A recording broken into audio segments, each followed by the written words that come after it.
बच्चों नमस्कार। कक्षा 8वीं विषय सामान्य विज्ञान के अंतर्गत पाठ 15 ध्वनि और ध्वनि का निर्माण कैसे होता है, आज हम इस पाठ में सीखेंगे। बच्चों, जैसा कि हमें मालूम है, आप पिछली कक्षाओं में सीख चुके हैं कि किसी वस्तु में कंपन होने के कारण ही ध्वनि का निर्माण होता है।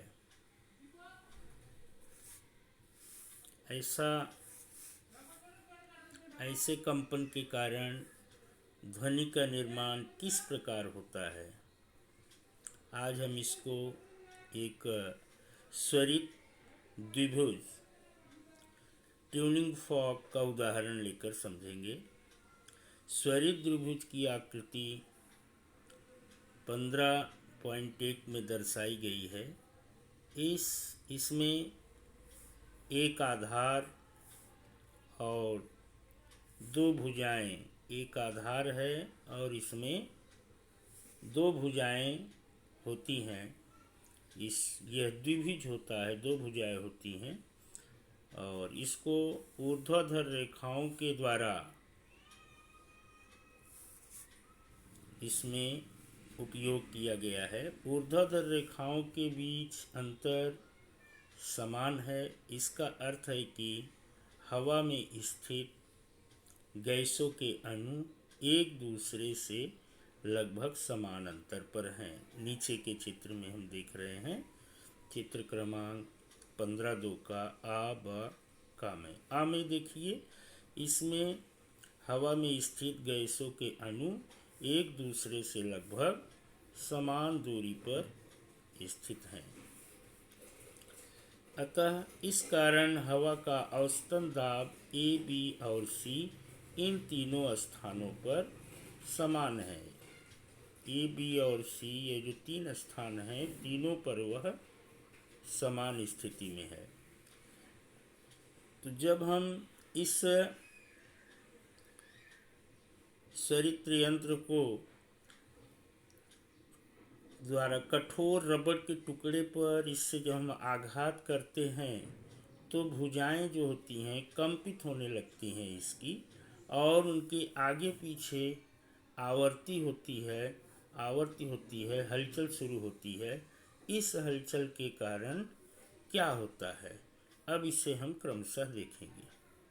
कंपित होते समय ब की आकृति को देखिए, आकृति ब यहाँ पर देखिए, तो वहाँ भुजाओं की जो स्थिति होती है एक दूसरे से वह दूर जाती हैं, एक दूसरे से वह दूर जा रही हैं। यहाँ देखिए, इन भुजाओं की स्थिति एक दूसरे से दूर जाती हैं। तो भुजाएं जब एक दूसरे से दूर जाती हैं तो बाहरी हवा पर दबाव पड़ता है, हवाएं संपीड़ित होती हैं और वहाँ की दबाव बढ़ जाता है। वहाँ का दबाव क्या होता है, बढ़ जाता है। जैसे इस स्थान का दबाव क्या हुआ, बढ़ जाता है। इस जो दबाव बढ़ जाता है तो उसका घनत्व उच्च दाब और उच्च घनत्व हो जाता है। इस भाग को हम कंप्रेशन या संपीड़न कहते हैं। इसी को हम संपीड़न या कंप्रेशन कहते हैं। कंपन की अगली स्थिति में द्विभुज की भुजाएं एक दूसरे से नज़दीक आती हैं। जो दूसरी स्थिति है, यहाँ पर देखें तो दोनों भुजाएं नज़दीक आती हैं। तो इसमें क्या होता है, भुजाओं के संपर्क में आने वाली बाहरी हवा ये जो होती है वो विरल हो जाती है और हवा का दाब वहाँ कम हो जाता है। तो कम दाब और कम घनत्व, इस भाग को हम विरलन कहते हैं।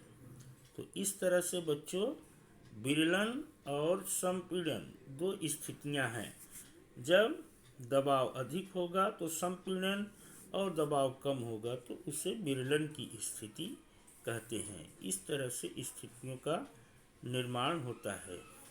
परंतु परंतु इसी समय पहले की संपीड़न स्थिति की हवा के अणुओं की ब और अ भाग में अपनी ऊर्जा आगे के भाग को वो संपीड़ित करती हैं।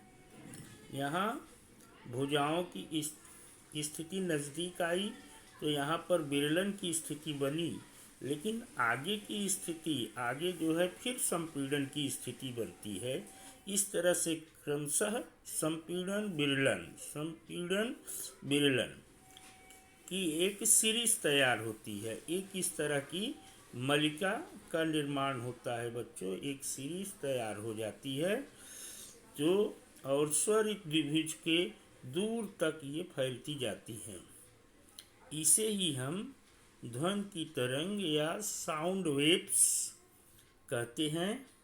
यह ध्वनि तरंग कान तक आने पर कान का पर्दा कंपित होता है और उसके द्वारा विशिष्ट संदेश मस्तिष्क तक पहुंचता है, हमारे मस्तिष्क तक, और हमें एक ध्वनि सुनाई देती है। तो इस तरह से बच्चों ध्वनि का निर्माण होता है। आगे देखते हैं, आगे इसे एक उदाहरण के द्वारा हम देखते हैं। जैसे ध्वनि का संचरण और माध्यम, propagation of sound and medium. तो पिछली कक्षाओं में हमने सीखा है बच्चों कि हवा पानी और ठोस में से होकर ध्वनि तरंगें संचरित होकर हमारे कानों तक पहुंचती हैं। अर्थात ध्वनि को संचरण के लिए किसी न किसी माध्यम की आवश्यकता होती है।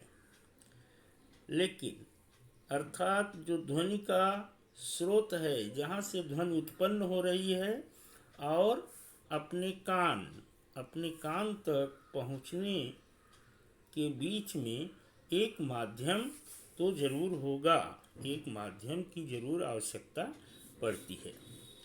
तो माध्यम की आवश्यकता पड़ती है या माध्यम आवश्यक है ध्वनि के लिए, इसके लिए हम इस प्रयोग के द्वारा देखेंगे।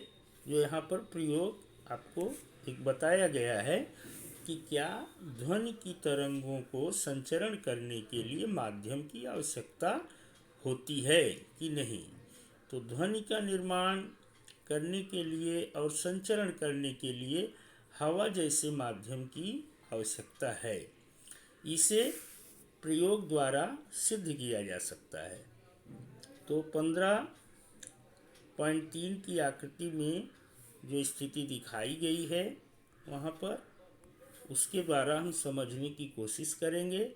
इस रचना में बच्चों कांच की एक हंडी है, कांच का एक बॉटल है और एक निर्वात पंप का प्रयोग किया गया है, जिससे निर्वात मतलब उसमें से हवा को निकाल देना। निर्वात जहाँ हवा ना हो, अर्थात उस कांच का जो जार है उसके अंदर हवा नहीं रहनी चाहिए, तो उसे वैक्यूम पंप उसके द्वारा एक जोड़ी गई है। तो निर्वात पंप की सहायता से हम उस हंडी या जार की हवा को बाहर निकाल सकते हैं, जैसा कि आकृति में आपको दिखाया गया है। हंडी में एक विद्युत घंटी हंडी के अंदर हम लगा देते हैं। फिर आगे हम देखते हैं जिसे हम इलेक्ट्रिक बेल, तो उसका संयोजन हंडी के ढक्कन द्वारा किया गया है, उसका करंट। प्रयोग के शुरुआत में हम देखते हैं, तो शुरुआत में क्या होता है, निर्वात पंप बंद होने पर कांच की हंडी में हवा होगी। पहले तो हवा है, तो इस समय विद्युत घंटी की जब स्विच को जब हम ऑन करेंगे तो उसकी आवाज़ हमें बाहर तक सुनाई देगी। लेकिन अब हम क्या करेंगे, हम इस पंप के द्वारा उस जार को निर्वात कर देंगे, मतलब उसको हवा विहीन कर देंगे, उसकी हवा को खींचेंगे। तो जैसे जैसे हवा की मात्रा कम होगी, विद्युत घंटी की आवाज़ की तीव्रता भी बच्चों कम होती जाएगी। निर्वात पंप बहुत समय तक शुरू रखने पर हंडी की हवा बहुत ही कम हो जाएगी। अब उस समय विद्युत घंटी की ध्वनि अत्यंत धीमी सुनाई देगी। इस प्रयोग से यह सिद्ध होता है कि ध्वनि के निर्माण के लिए और संचरण के लिए माध्यम की आवश्यकता होती है। यदि हम हंडी की हवा को पूरी तरह से बाहर निकाल सकें तो क्या विद्युत घंटी की ध्वनि सुनाई देगी? तो बिल्कुल यह स्पष्ट है कि ध्वनि हमें बिल्कुल सुनाई नहीं देगी। इसी तरह से बच्चों, तो यहाँ पर देखिए, चंद्रमा पर गए दो अंतरिक्ष यात्री एक दूसरे के बिल्कुल समीप खड़े होकर बोले तो भी उन्हें एक दूसरे की बातें सुनाई नहीं देंगी। क्यों ऐसा होगा बच्चों? आप जरा सोचिए। तो अभी हमने पढ़ा कि ध्वनि के संचरण के लिए माध्यम की आवश्यकता होती है। तो वहाँ क्यों नहीं सुनाई देती बातें? क्योंकि वहाँ पर बच्चों वायुमंडल नहीं है, चंद्रमा पर हवा नहीं है। तो ध्वनि संचरण के लिए आवश्यक माध्यम अंतरिक्ष यात्रियों के बीच न होने के कारण उनके बीच आपस में संवाद नहीं हो पाता, संचरण नहीं हो पाता है। तो माध्यम द्वारा होने वाला ध्वनि का संचरण नहीं हो सकता है। अतः वह मोबाइल फोन या भ्रमण ध्वनि जैसे तंत्र ज्ञान अर्थात मोबाइल फोन का उपयोग करके ही एक दूसरे से कन्वर्सेशन संवाद करते हैं। क्योंकि बच्चों जो मोबाइल फ़ोन है उसके उपयोग में आने वाली जो विशिष्ट साउंड वेव्स हैं तो उनको संचरण के लिए किसी भी माध्यम की आवश्यकता नहीं होती है। इसलिए वो वहाँ पर सिर्फ मोबाइल फ़ोन या अन्य माध्यमों के द्वारा ही बात कर सकते हैं। नेक्स्ट है ध्वनि तरंगों की आवृत्ति, फ्रीक्वेंसी ऑफ साउंड वेव्स। हमने इसके पहले 15.2 में देखा ही था कि स्वरित्र द्विभुज के कंपायमान होने से हवा में संपीड़न और विरलन का निर्माण कैसे होता है, ये हमने देखा। तो अत्यंत सूक्ष्म पद्धति से देखने पर हवा के घनत्व और दाब में परिवर्तन इस 15.4 में दर्शाए गए अनुसार होगा। किसी भी वस्तु के कंपायमान होने पर हवा में इस प्रकार की ध्वनि तरंगों का निर्माण होता है। यहाँ पर देखें तो यह क्रमशः क्रिया चलती रहती है। यहाँ संपीड़न है तो यहाँ पर विरलन है, वापस संपीड़न है, फिर विरलन है, संपीड़न विरलन, संपीड़न विरलन। इस तरह से आगे क्रमशः ध्वनि तरंगों का संचरण होता रहता है। संपीड़न और विरलन क्रमशः क्रियाएं चलती रहती हैं। इस तरह से ध्वनि तरंगें आगे की तरफ बढ़ती रहती हैं और बढ़ते हुए वो हमारे कान के पर्दों से टकराती हैं। तो कान के पर्दों से टकराने के बाद हमारे मस्तिष्क को संदेश मिलता है। उस विशिष्ट संदेश के द्वारा हम किसी की बात को सुन पाते हैं या उसकी बात को समझ पाते हैं। धन्यवाद बच्चों। इसके आगे हम अगले वीडियो में इसके बारे में अध्ययन करेंगे।